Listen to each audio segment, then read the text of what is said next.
je suis venu sur la base du protocole additionnel de la CEDEAO sur la démocratie et la bonne gouvernance, présenter les observateurs électoraux de la CEDEAO au service de sécurité et de défense. Ce matin, j'étais à la police nationale où j'ai rencontré le DGPN.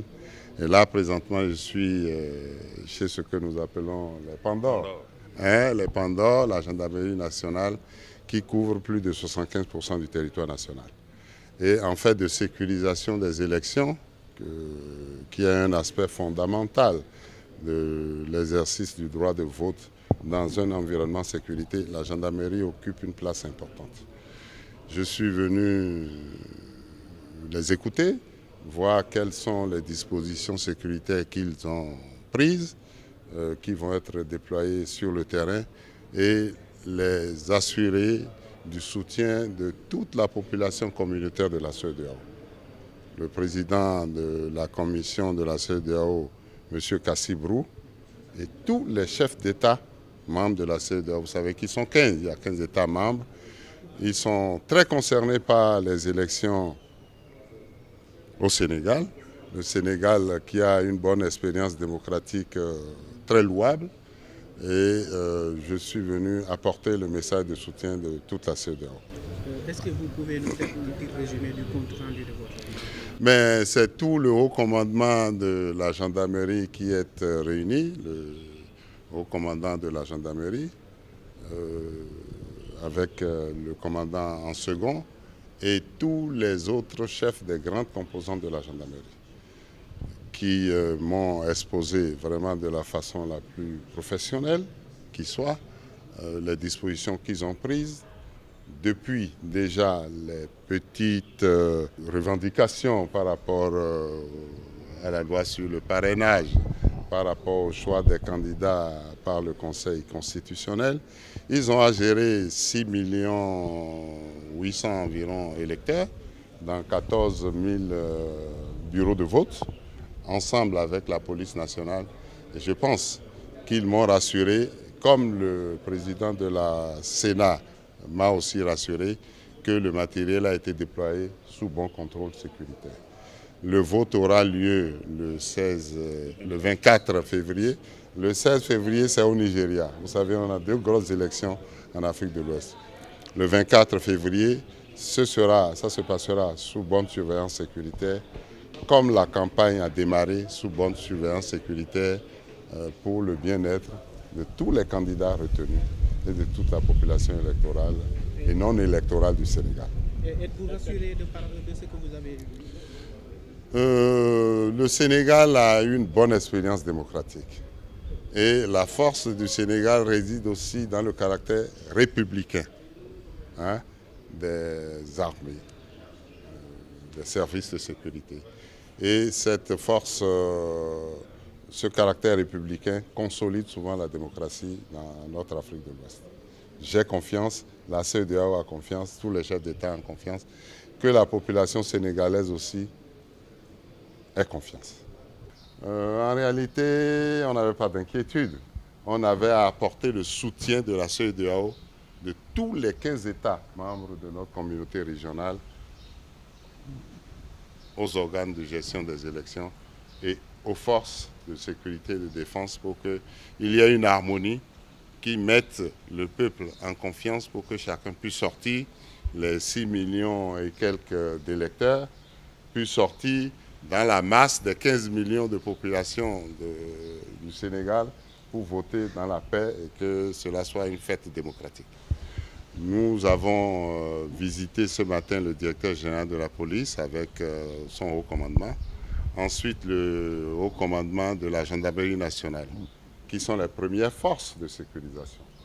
Mais sur un territoire, vous savez, toutes les parties ne sont pas toujours couvertes par la police et la gendarmerie.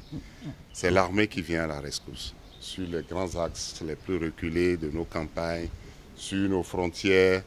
Et le général, chef d'état-major général des forces armées sénégalaises, vient de nous rassurer de la coordination du plan d'opération pour la sécurisation des élections sur tout le territoire du Sénégal. Le Sénégal ayant une grande expérience démocratique, avec des forces armées qui sont essentiellement républicaines, nous avons l'assurance que ces élections-là se passeront dans la paix, dans le calme et dans une culture démocratique et partagée. La direction générale des élections, représentée naturellement par son directeur et ses collaborateurs, ont reçu la mission d'observation électorale à long terme que je suis venu en ma qualité de commissaire de la CEDEAO, délégué par le président de cette commission pour venir installer les observateurs à long terme. Ils sont une vingtaine avec l'équipe technique de la CEDEAO comprise pour suivre ce qui se fait sur le terrain pour la fête démocratique que constitue ou que devrait constituer l'élection présidentielle au Sénégal. L'organe d'administration électorale qu'est la DGE, la Direction générale des élections, par la voix de son directeur général, nous a expliqué tout ce qui a été fait depuis le commencement de ces opérations-là jusqu'à ce jour. Et il nous a rassuré et nous donné la preuve de ce que toutes les opérations électorales qui doivent être faites pour donner satisfaction à l'électeur le jour du scrutin, que toutes ces opérations-là se déroulent dans les normes, dans les règles de l'art et selon une prévision temporelle qui apparemment va être respectée, à savoir pouvoir mettre tout le matériel lourd en place 10 jours avant les élections, c'est bien ça, monsieur le directeur. Les matériels sensibles aussi, dans les normes sécuritaires qui conviennent, 10 jours aussi à l'avance, dans toutes les régions qui sont concernées au Sénégal par cette élection. 14 régions, 6 643 000 électeurs, 14 000 et quelques bureaux de vote. Tous ces bureaux de vote doivent être pourvus en matériel électoral conforme aux standards de la CEDEAO et conforme aux normes internationales. Nous avons été satisfaits, je vais dire, de ce qu'il nous a présenté, des preuves qu'il nous a données par rapport à la répartition des cartes d'électeurs résiduelles. Sur les 100, il y a 87% des cartes qui auraient été déjà distribuées. 96 qui auraient été déjà distribuées. Il reste 4%. Nous lui avons demandé de faire en sorte que ces 4%-là aussi soient distribués afin que tout électeur inscrit puisse voter le jour du scrutin présidentiel. Et par rapport au fichier électoral, vous avez aussi posé des questions sur ça. Et avez-vous des réponses à ces questions? Oui, par rapport au fichier électoral, vous savez qu'il y a des normes définies. La carte d'électeur ici est à la fois la carte d'identité, elle a été biométrisée et sachant une fois pour toutes que la biométrie indique des empreintes digitales exclusives pour une personne humaine. Ce qui signifie que tous les citoyens sénégalais ont droit à une carte d'identité, même l'enfant de 5 ans.